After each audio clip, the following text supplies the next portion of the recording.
Halo, perkenalkan nama saya Magdalena Priani, NIM saya 19104168667. Saya di kelas A1 Pagi Manajemen di Fakultas Ekonomi di Universitas Pancabakti Pontianak.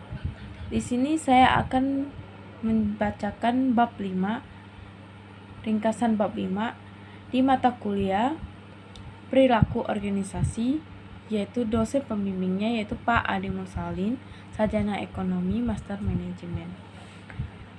Ringkasan bab 5 tentang motivasi kerja. Pengertian motivasi. Dalam kebijakan konvensional, motivasi adalah dikotomi intriksi dan ekstriksi.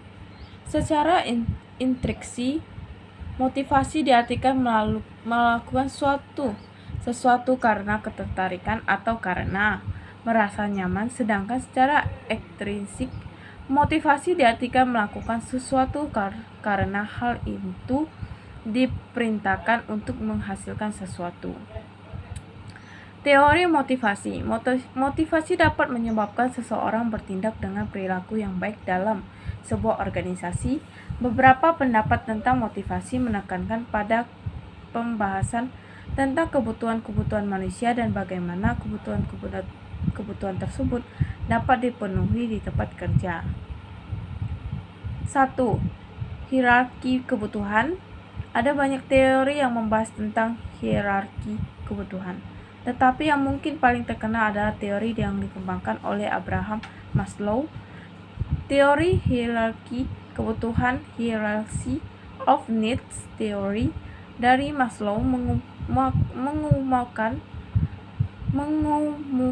bahwa seseorang dimotivasi oleh beberapa tingkat kebutuhan yang tersusun berdasarkan kepentingannya. Yang pertama adalah A. Kebutuhan fisiologis. Kebutuhan fisiologis adalah semua kebutuhan dasar fisik manusia termasuk makanan, air, dan oksigen. Yang B adalah kebutuhan akan rasa aman. Kebutuhan akan rasa aman mencakup semua kebutuhan terhadap lingkungan yang aman dan terlindungi baik secara fisik maupun emosi, serta bebas dari ancaman termasuk lingkungan yang tertib dan kemerdekaan dari tindakan kekerasan. Yang C, kebutuhan untuk diterima.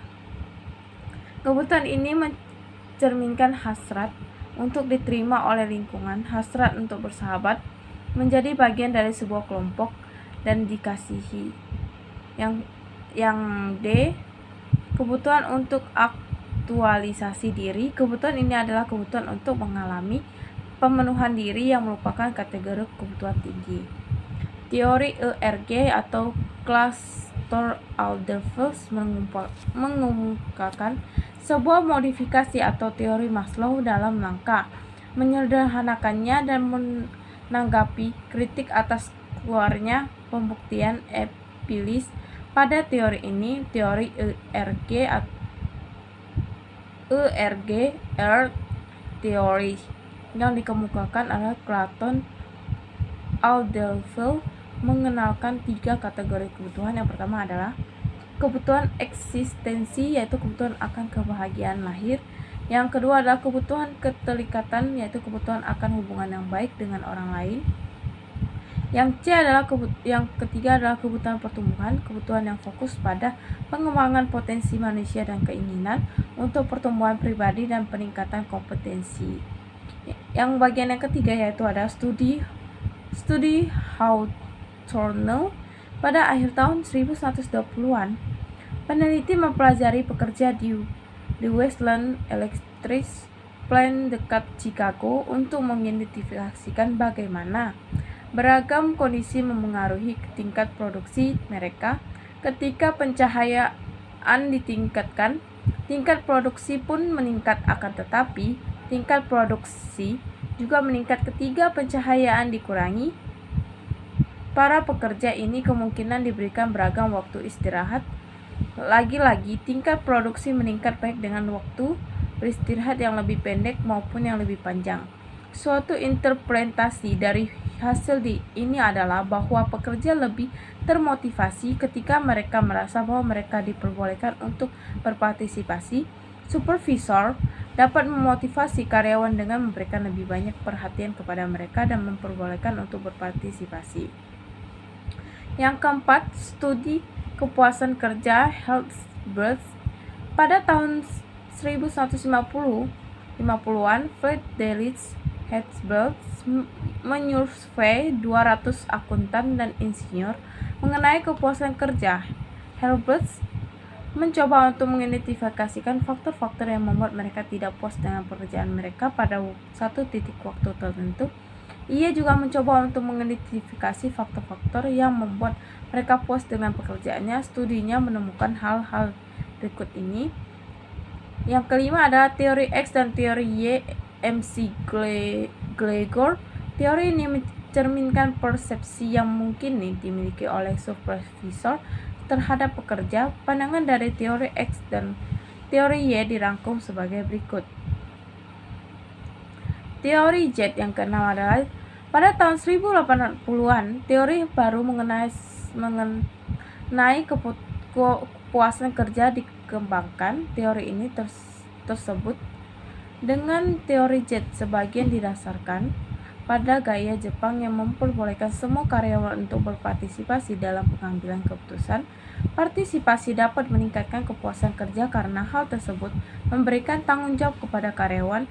Deskripsi kerja atau job description cenderung tidak begitu terspesialisasi sehingga karyawan dapat mengembangkan berbagai keterampilan dan memiliki jalur karir yang lebih fleksibel. Untuk meningkatkan kepuasan kerja, banyak perusahaan Amerika Serikat mulai memberikan lebih banyak tanggung jawab kepada karyawan.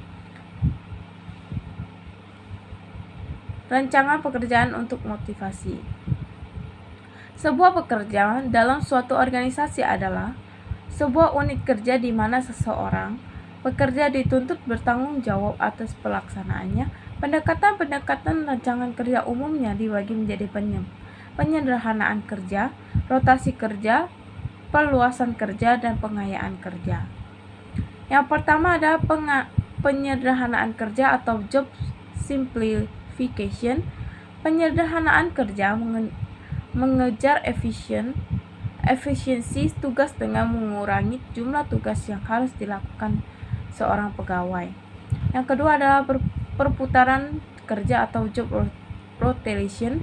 Perputaran kerja atau job rotation secara sistematis memindahkan pegawai dari satu pekerja ke pekerja lain, yang karenanya meningkatkan jumlah tugas-tugas yang berbeda yang dikerjakan seorang pegawai tanpa meningkatkan kompleksitas pekerja orang lain.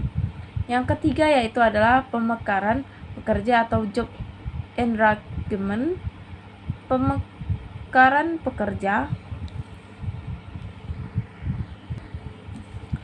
Pemekaran pekerja menggabungkan beberapa tugas menjadi satu tugas yang baru yang lebih besar.